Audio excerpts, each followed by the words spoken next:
नमस्कार। आज हम एक ऐसे सवाल पर बात करने वाले हैं, एक ऐसा सवाल जो हजारों सालों से लोगों के मन में उठता रहा है। सोचिए, एक ऐसी दिव्य शक्ति भगवान जो सब कुछ कर सकते हैं, है ना? लेकिन वही शक्ति अपने ही माता पिता को सालों साल कष्ट में देखती रहती है। ऐसा भला क्यों हुआ होगा? चलिए आज इसी गहरे रहस्य को समझने की कोशिश करते हैं। जी हाँ, यही है वो सवाल जो आज हमारी पूरी बातचीत का सेंटर पॉइंट है कि भगवान होते हुए भी श्री कृष्ण ने अपने माता पिता को इतने कष्ट क्यों सहने दिए।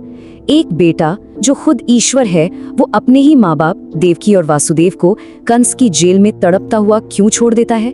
ये सवाल आप देखिए सिर्फ भक्ति या आस्था का नहीं है, ये तो दिल को, भावनाओं को एकदम झकझोर कर रख देता है।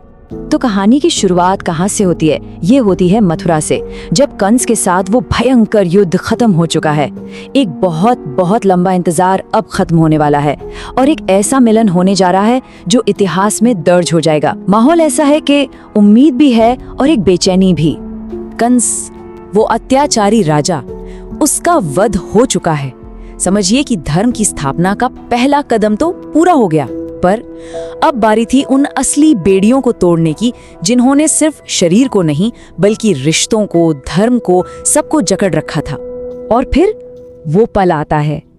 श्री कृष्ण उस अंधेरी कोठरी में कदम रखते हैं, वही कोठरी जहां उनके माता पिता ने अपनी जिंदगी के 14 लंबे साल गुजार दिए थे। बस एक पल के लिए सोचकर देखिए उस लम्हे के बारे में, जब देवकी और वासुदेव ने इतने सालों के बाद पहली बार अपने बेटे को देखा होगा। क्या महसूस किया होगा उन्होंने? और जैसे ही कृष्ण वहां पहुंचते हैं, मानो कोई चमत्कार होता है। सारी बेड़ियां हटाक से अपने आप टूटकर गिर जाती हैं। आजादी तो मिल गई, पर एक सवाल है, क्या ये आजादी उन 14 सालों के दर्द को, उन तकलीफों को मिटा सकती थी? शायद नहीं, क्योंकि माँ के दिल में अभी भी एक सवाल खौल रहा था।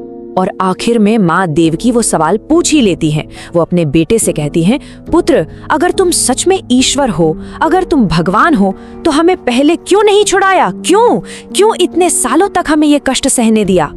आप सोचिए, इस एक सवाल में क्या क्या नहीं था। एक माँ का प्यार था, एक उलझन थी और सालों से दिल में दबा हुआ दर्द था। अब बारी थी जवाब की, ईश्वर के जवाब की। पर जानते हैं, श्री कृष्ण का जवाब कोई जादू या चमत्कार नहीं था। नहीं, उनका जवाब था ब्रह्मांड का वो अटल नियम, वो कानून जो सब पर, हर किसी पर लागू होता है। और बस यहीं से ये एक माँ का भावनात्मक सवाल एक बहुत गहरे फिलोसॉफिकल जवाब में बदल जाता है। कृष्ण ने बहुत ही शांति से जवाब दिया। उन्होंने कहा, माँ, इसमें कुछ भी मेरे हाथ में नहीं था, सब कुछ कर्म के कानून से बंधा हुआ है।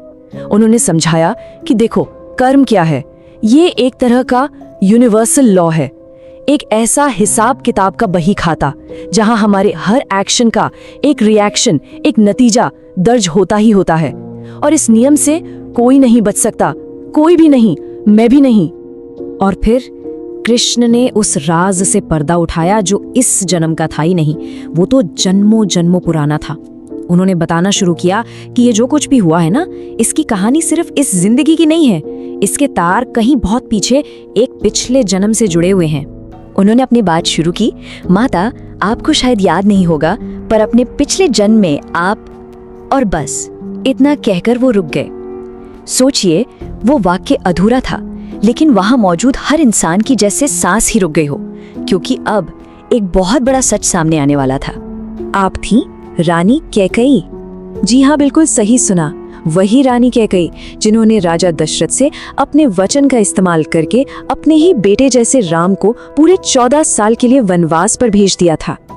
ये सच सुनते ही देवकी तो जैसे सन्न रह गई। अब कृष्ण ने कर्मों के उस पूरे बही खाते को खोलना शुरू किया जो एक जन्म से दूसरे जन्म तक फैला हुआ था। उन्होंने एक एक करके समझाया कि कैसे एक जिंदगी में जो बीज हम बोते हैं ना, वही दूसरे जन्म में एक पूरा पेड़ बनकर हमारे सामने खड़ा हो जाता है।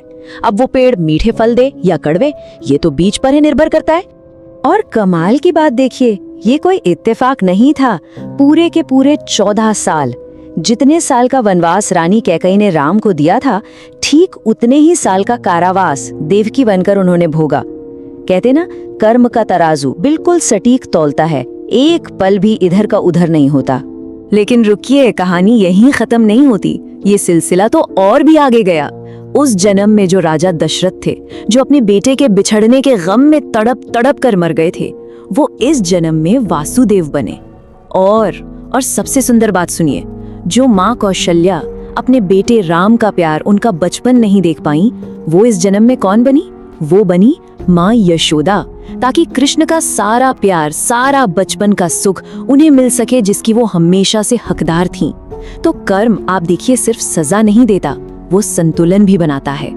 तो अब हम आते हैं इस पूरी कहानी के निचोड़ पर, उस फाइनल ट्रूथ पर, जो श्री कृष्ण ने वहां सबके सामने रखा। ये एक ऐसा यूनिवर्सल लॉ है जो हर किसी पर, हर वक्त और हर हालत में लागू होता है। और वो अंतिम सत्य क्या था? कृष्ण ने कहा, जन्म बदल जाते हैं, नाम बदल जाते हैं, यहाँ तक कि रिश्ते और चेहरे भी बदल जाते हैं, पर कर्म का जो हिसाब है ना, वो कभी नहीं बदलता। हर आत्मा को अपने किए का फल भोगना ही पड़ता है, चाहे इसी जन्म में या फिर किसी और जन्म में। तो आखिर में इस पूरी कहानी से हम क्या सीख सकते हैं? देखिए, कुछ बातें एकदम साफ हैं। पहली, कि हमारे हर एक्शन का, यहाँ तक कि हर सोच का भी एक नतीजा होता ही होता है। दूसरा, ये कर्ज जैसा है जिसे एक ना एक दिन चुकाना ही पड़ता है। तीसरा, ये नियम इतना पक्का है कि खुद भगवान भी इसमें दखल नहीं देते। और आखिरी बात, वक्त या फिर अगला जन्म, कोई भी इस हिसाब को मिटा नहीं सकता।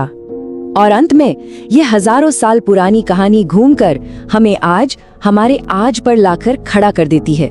अगर कर्म का नियम वाकई इतना पक्का है, इतना अटल है, तो फिर सोचने वाली बात तो ये है कि हम आज जो बोल रहे हैं, जो कर रहे हैं, जो सोच रहे हैं, उससे हम अपने आने वाले कल की कौन सी स्क्रिप्ट लिख रहे हैं।